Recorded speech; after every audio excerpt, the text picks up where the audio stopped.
Hello, welcome to next part of national digital library of India. हम लोगों ने कल एक एग्ज़ाम्पल किया था और आज हम लोग करेंगे दूसरा एग्ज़ाम्पल है आपका डिजिटल लाइब्रेरी ऑफ मैन्युस्क्रिप्ट्स। यहाँ पे मैन्युस्क्रिप्ट्स नहीं लिखा है, गलती से नहीं लिखा है, यहाँ पे लिखाएगा, ठीक है। और ये इसको आपको क्या बोलते हैं, कला संपदा बोलते हैं। ये कला संपदा है क्या एक्चुअली में? ये digital library resource for Indian culture heritage है, जिसको शॉर्ट फॉर्म में DLRICH बोलते हैं। क्या है? Digital library resource for Indian cultural heritage, जिसको शॉर्ट में DL रिच बोलते हैं।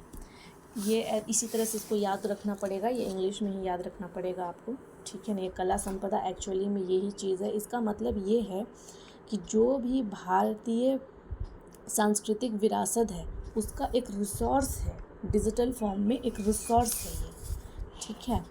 अब ये शुरू किया गया था, ये कोलैबोरेटिंग प्रोजेक्ट था जो कि शुरू किया गया था Indira Gandhi national centre for the arts के द्वारा, और इसका आपका शॉर्ट में IGNCA बोलते हैं, और आपका सूचना एवं प्रौद्योगिकी मंत्रालय के द्वारा शुरू किया गया था। और इसका उद्देश्य था सांस्कृतिक विरासत के डेटा बैंक के विकास के लिए एक डिजिटल पुस्तकालय की शुरुआत करना। जैसा कि मैंने कहा था कि जो भी आपका सांस्कृतिक विरासत है उसका एक मतलब कि एक स्टोरेज टाइप से बनाना, ठीक है ना, और उसका विकास करना ताकि सारी चीज़ें एक जगह पे धीरे धीरे आके एक्युमुलेट हों, स्टोर हो जाएं, ठीक है।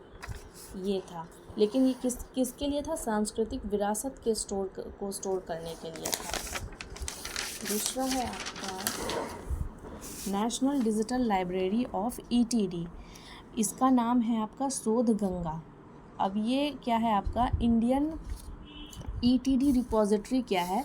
जितना भी इलेक्ट्रॉनिक थीसिस है और आपका डिसर्टेशन है उसका नेशनल रिपोजिटरी है ये, ठीक है। और ये लॉन्च किसने किया था? इनफ्लिबनेट सेंटर ने किया था, UGC का द्वारा है, और 20 मई 2010 को लॉन्च हुआ था इसका।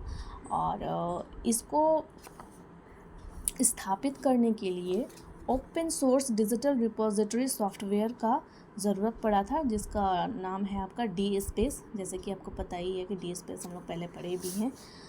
और अप्रैल 2021 के डाटा के हिसाब से देखें तो इसमें फुल टेक्स्ट थेसिस की संख्या 3,08,771 थी। साइनअप्सेस इसमें 7,940 थे, और यूनिवर्सिटीज़ जिसने MOUs साइन किए थे वो लगभग 570 थे। अब लास्ट एक बच गया है TKDL का आपका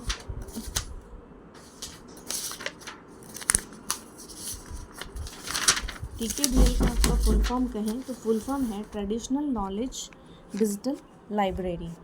ये CSIR और डिपार्टमेंट ऑफ आयुर्वेदा, योगा, नेचुरलोपैथी, यूनानी, सिद्धा, आयुष और गवर्नमेंट ऑफ इंडिया, इतनी सारी डिपार्टमेंट्स का कोलैबोरेटिंग प्रोजेक्ट था। और इसका उद्देश्य था विभिन्न भाषाओं में उपलब्ध पारंपरिक ज्ञान को वैज्ञानिक रूप देना, वर्गीकृत करना और संरचित करना। इसमें टोटल इसका जो पेटेंट है ये सीमित है, टोटल 9 ऑफिसेज हैं, ठीक है ना। और इसका पेटेंट उन्हीं तक सीमित है, ये पब्लिक के लिए अवेलेबल नहीं है, ठीक है। Thank you.